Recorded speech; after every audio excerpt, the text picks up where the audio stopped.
What's up guys, Mike here, the Detroit Borg with an unboxing and first look at the new Nokia Lumia 920. Now this is Nokia's flagship phone sporting Windows 8.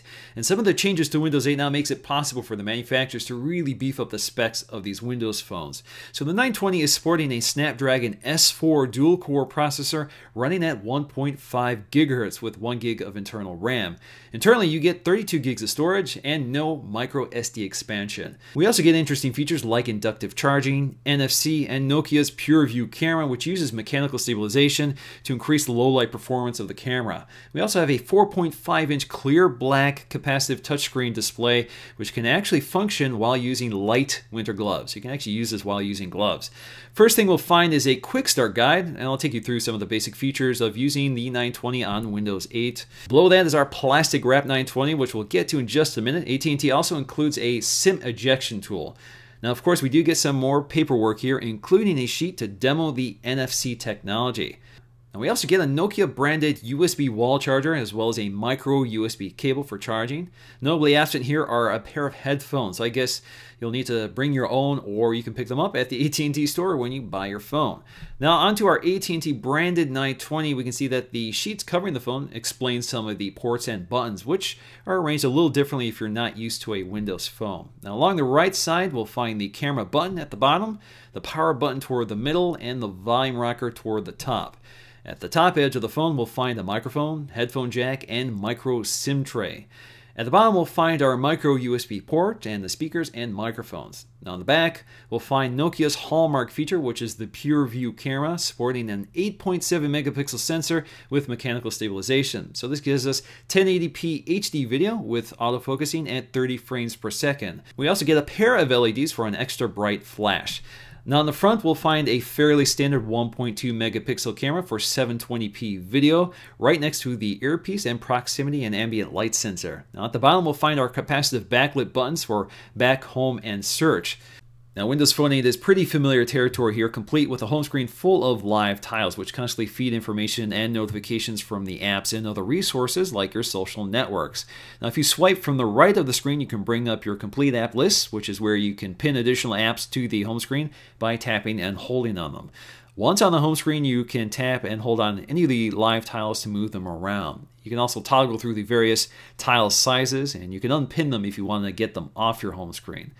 Now if you swipe down from the top edge of the display, you can bring up things like your clock, the connection status, and your battery indicator. What you won't find here are notifications, which only appear in the app tiles themselves on the home screen. Now at the bottom we'll find our capacitive controls, which include search, which of course brings up Bing. Now if we search for a term, we can then scroll left and right to search various categories in Bing, including media, locations, and shopping. You can also tap the microphone for a quick voice search. Now if we tap and hold the back button, we can get back to some of our recently launched apps. Now tapping and holding the home button brings up voice controls, which can perform a variety of tasks such as calling a contact or launching apps. You can even make a note. You can also ask questions like, how's the weather tomorrow? But it doesn't give you information like Siri and instead performs a Bing search. Now you can bring up the camera simply by tapping the camera button along the side. To snap a photo, you can hit that same button again. You can also tap and hold the screen to take a photo and then swipe right to get back to your image. You also have the standard array of toggles for turning the flash on and off, switching to the front-facing camera, or activating video mode. Now in video mode, you can begin recording by tapping the shutter release or tapping the screen. Now if you tap the settings button indicated by those three dots in the upper corner, you can get additional controls such as ISO and exposure values. The camera also features something called Bing Vision, which allows you to snap things such as barcodes, QR codes, and even text with the camera. So for example, if I use this feature to snap photos of text, it automatically highlights the text in that photograph. And here I can use features such as translate, or I can tap individual words to perform a Bing search.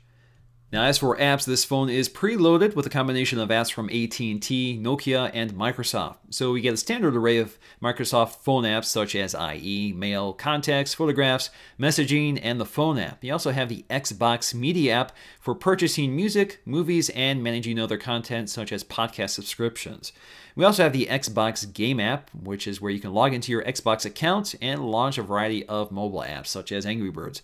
Microsoft also has a mobile version of its Office suite, which integrates with Office 365 as well as SkyDrive for online storage. AT&T has also added a variety of apps, including their subscription-based navigation service, the Uverse TV app, as well as subscription-based online radio app for streaming local radio stations or others to your phone. Nokia has also added its own navigation and mapping app, which includes features such as map downloads for offline navigation. Now, the Lumia's display is one of the best I've used. We have a not too large 4.5-inch IPS LCD screen with a resolution of 1280 by 768 for a PPI of 332, which is right up there with the iPhone 5. Colors are very sharp and accurate, while blacks look pretty deep, especially for an LCD screen. Now, Windows 8 looks incredibly smooth on the 920. It never seems to lag or stutter and is always silky smooth no matter what, especially for Windows 8, which is a pretty graphically intensive user interface. Now, as for design, the phone has that typical Nokia design with that curved unibody design made out of plastic. Now, the black version and cyan version have a matte finish, while the yellow, red, white, and pink versions have a glossier finish. Now, the Gorilla Glass display also has a nice curved edge, which is kind of an important design element for the use of Windows 8, which requires you kind of to drag your finger across the edges of the display to activate certain UI elements. Now, for me, the thing that stands out right away is how heavy this phone is, especially compared to the iPhone 5. So it weighs about 185 grams, while the iPhone 5 weighs about 112. So that's quite a significant difference, and you really feel it when you're holding the phone or if it's in your pocket. Now, overall, I'm pretty impressed by the Nokia 920, especially the user interface, which is very different from Android or iPhone. It actually seems to be quite a step above. I love the live tile concept, and certainly there are some limits, especially because there isn't a lot of content for Windows Phone 8 at this time. But at least what you have here is a good start. So hopefully we'll see more coming out of the Windows 8 ecosystem at some point in the future, and they've definitely started off with a pretty interesting device. So that's going to do it for me in this video. Thanks for watching, and I'll see you again in the next one.